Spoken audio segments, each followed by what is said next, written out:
Trish Antilov was principal of Laverton School in remote WA. Last week, she was found dead at her desk.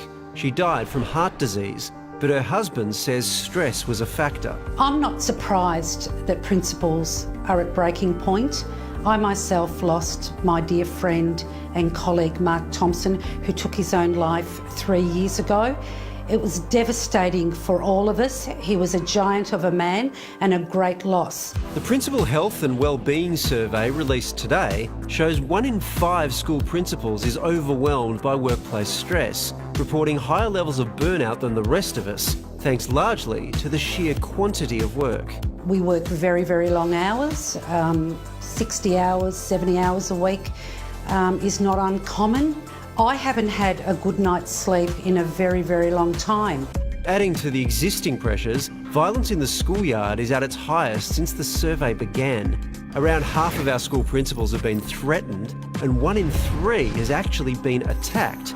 Students are the main perpetrators, but in some cases, it's the parents. The parent became quite aggressive and angry and abusive, and then stormed out, and next thing I knew, I was all over social media, and you feel really helpless, you feel powerless.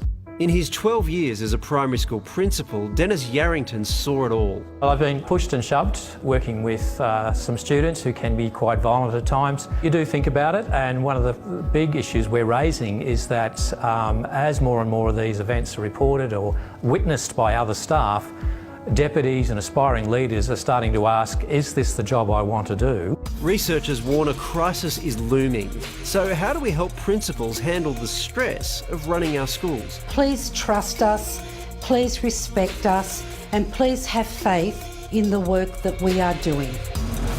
Well, Adam Voigt is our resident education expert and he joins us now. Adam, you were a school principal. It sounds like a great idea that you got out of that given what we've just heard. I mean, does all of this ring a bell to you?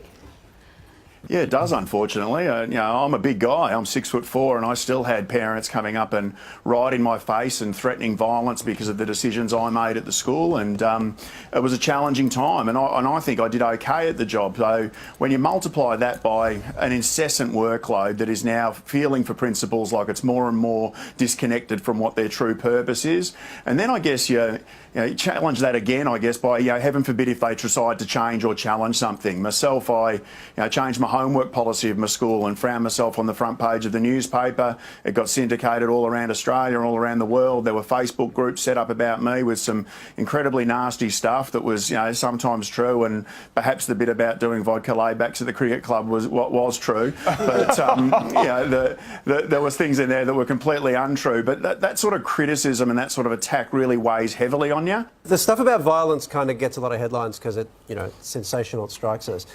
But you also mentioned workload, and that's part of this report. Is that the bigger problem, actually, that principals are so overworked that they just can't keep doing the job? Absolutely. So the issue we have here is that principals feel that they have enough tests that they run, they have enough standards that they need to meet, they have enough reports that they need to write. Yet every time we think about what we're going to do to improve education, we add one more of those to it. And what we actually need to do, if we're really serious about keeping these people in the profession, what we need to do is to get rid of some of the stuff that's in the way of them focusing on what they really should be doing. Adam, this doesn't make sense. If you take a minute to think about it, why do we constantly undervalue, disrespect and burn out the people who are actually looking after our kids?